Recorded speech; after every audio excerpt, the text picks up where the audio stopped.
Hello, welcome back to my channel. My name is Jodie and I help you change your beliefs so you can change your body, your health and your life. So this video, I wanted to give a bit of an update in terms of my fitness journey. I was kind of looking back over my video topics and I realized I haven't done any for quite a long time, and there's been some changes going on as of today. And so I wanted to share it just because I feel like there are some important lessons in there. So last year I started working with a new coach because I decided I wanted to get some in-person sessions in a gym and then I would do the rest online. And so that is what happened.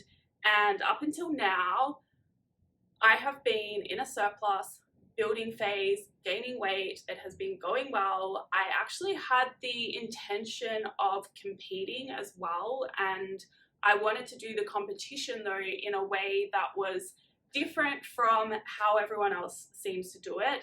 And one of the reasons I haven't wanted to compete so far is because the fitness industry is like the competition side of the fitness industry is so toxic. There are drugs everywhere, which if you want to do that, that's fine. That is not my way of doing things, especially when it comes to, I am all about respecting the human body, respecting what it can do as well if you put in the effort correctly, and also respecting your health. And so that goes against everything I believe in, and also the extreme measures that some people take to get on stage when they shouldn't even be going on stage because they're just not ready yet, right? So I was going to do it in a way that respects my health. I found a coach that worked in the gym that was close to me and would help me do that because he had the same beliefs. So it was going to be a bit of a cool challenge, although things have kind of changed now in terms of my plans for this year. I don't think so. This was last April that I was starting to think about this, right? So that is how far ahead you really need to think if you are intending to compete, because most people get on stage far too early and would be much better going through the cycles away from the stage, building properly, actually spending time building. Like I'm talking more than a year. I have been building now. I ended up recomping for a while, which was a surprise because I don't have recomp potential anymore. But I was recomping for a while, probably until July. And then I actually started gaining weight and I actually started the build. So it is, what month is it now? It's January. So it's been 6 months, right? And I wasn't so consistent over December in terms of actually hitting my calories. So my weight gain has kind of stopped, but I've been maintaining. So I haven't gone backwards as such, and that is fine. And I said that to all my clients over the holiday period. Maintaining during that time, just getting some workouts in, making sure you are not completely just calling it off for the month and then getting back into it in January, like that is a win in terms of your progress, right? We don't always have to be losing body fat or gaining weight. Maintaining can be progress too. So know that it is okay to have months off, and you know, if there's reason for it, and it might not be months off altogether, I wouldn't recommend that, but it might be months off the ultimate goal or following the old plan that you were on. Maybe it means adjusting the plan and sticking to that for the month instead. That is what I actually recommend to do. Anyway, so I'm not going to be ready for the May show, and the other show is in August. Now this is where you actually have to really think about fat loss phases, because building phases, they are hard in their own way, but they give you a lot more flexibility around food and to take holidays. And also, if you have a timeline on something, that is when things get harder and you need to be stricter with yourself, and you need to really think through your decision to go into a cutting phase and commit to that. Because if you have a timeline on it, like you would if you are planning to compete, or I have clients prepping for their weddings, and that creates a timeline, or for a holiday to say, you need to then commit and there are no excuses, right?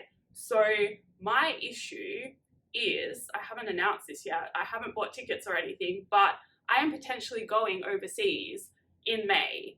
And I want to have, like, for a while, for pretty much 3 weeks, maybe 4 weeks, if I can pull it off. But I want to be able to enjoy myself.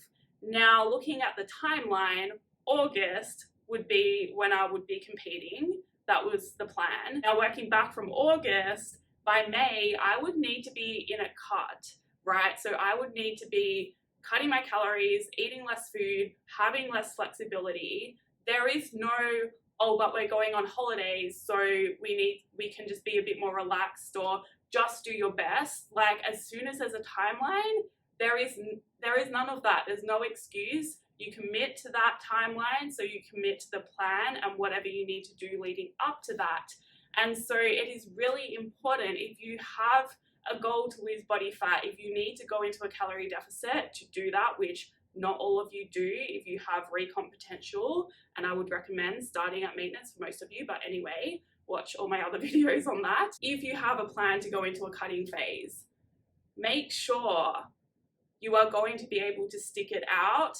And if you can't stick it out for that whole time, like if I didn't have that competition in mind, right, then I could go away in May, bring my calories back up to maintenance, or I could extend my bulk for a little bit longer and have even more calories to play with during that time, which would make more sense, right?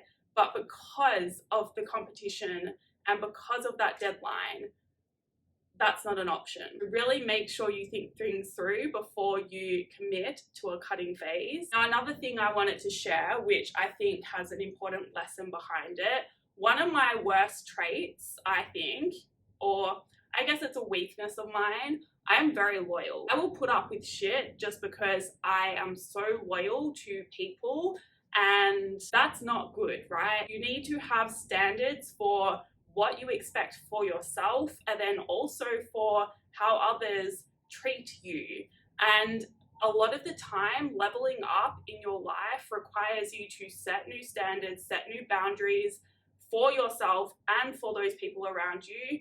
And what you will find is some people are not going to meet those standards and they're going to fall out of your life, and that is fine. You need to be able to let them go and trust that in doing that, new people will come in that do meet those standards, and that is how you keep leveling up. Now, I have never mentioned my coach on here, so I don't like to talk badly about anyone, but I have been having some issues for a while, and I'm the type of person that is very direct and very honest, and I say what I think because I say it in a nice way, obviously, but there's no half-ass, there's no trying to hide things or deal with it on my own. If something needs to be said, I'll say it. So I have called this person out a number of times and given them plenty of chances, but today I decided enough is enough, and I actually fired my coach.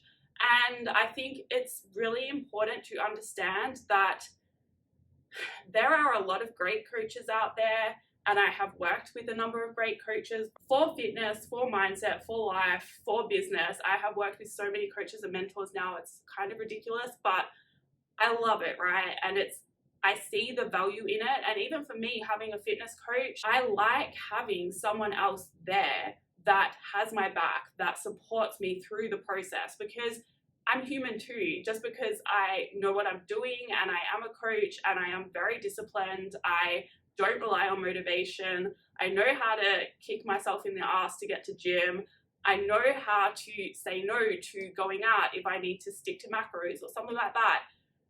I know how to do it, but there's still something about having a coach in your back pocket, for me anyway, to motivate me to do it when I really don't feel like doing it, or to push that little bit harder, or there's just something about having that accountability. And I'm the type of person that likes to impress other people. Not impress, but I don't like to let other people down. Actually, one of my clients said this the other day. That is exactly how I would put it. I don't like to let other people down. So if I have someone watching over my progress and watching over my consistency and what I'm doing, I want to do well so that I don't let them down. There's so many little things that are so valuable to me in coaching that go far beyond the actual strategy. And so that is a big part, and it's just so nice to have support. So we all have those days and moments where we feel frustrated, we feel like we're going backwards, we feel like we can't do it anymore. And that's when it's so helpful, because at the end of the day, you will make progress as long as you don't give up. If you keep letting your feelings get in the way, if you keep quitting or stopping when it feels hard, then you're just going to keep yourself in that same cycle, right? Now, another reason I like having coaches is because I don't know everything, and then I can learn from them. And that makes it actually quite hard for me to find a coach that knows more than me, because I actually know quite a bit, and it makes it kind of harder because I went to university and studied biomedical sciences. So I know a lot about the functioning of the human body, which a lot of other fitness coaches don't have that background understanding. So anyway, this is how I deal with this situation though, and this is another lesson. Something I really believe in is when you let go, new comes in, right? And sometimes you have to let go first and to make space for that new to come in.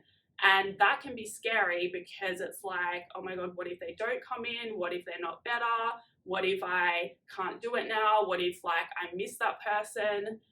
All the what ifs come up, all the fear comes up because it's change, it's uncomfortable, but you have to push through that and trust. And every time I do this, I've done it so many times now, I'm like so comfortable doing it, because I just know that something even better is coming along, or I know that it's all going to work out regardless. So I don't even need to worry. I don't even need to really look, because I just know whoever I'm meant to work with next is going to come into my world now that I have cut off the other person and let them go. So in the meantime, I will be coaching myself. I am still going to stick to the plan and keep building for now, because I still have potential to gain more weight and be comfortable in my body.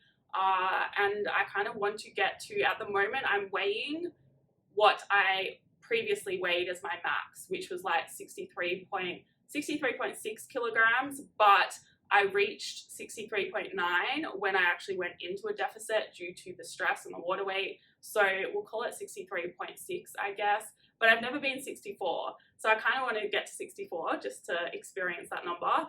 And then I know scale numbers really don't matter, but we can have fun with it, right? And then we'll see what happens. I am not going to cut though until after May, because obviously I potentially have that trip coming up. And then in terms of the competition stuff, we might put that off till next year, because that kind of makes more sense to me now. And maybe it doesn't happen, who knows, but we'll keep being guided and just follow my desires. At the end of the day, I still, like, my strongest desire is to become a better version of myself, and that's why we keep doing what we're doing. Anyway, I hope this was somewhat helpful. If you have any questions, feel free to leave a comment. That is all for this video. If you liked it, please like it. If you'd like to see more, please subscribe. And if that's the case, I will see you in the next one.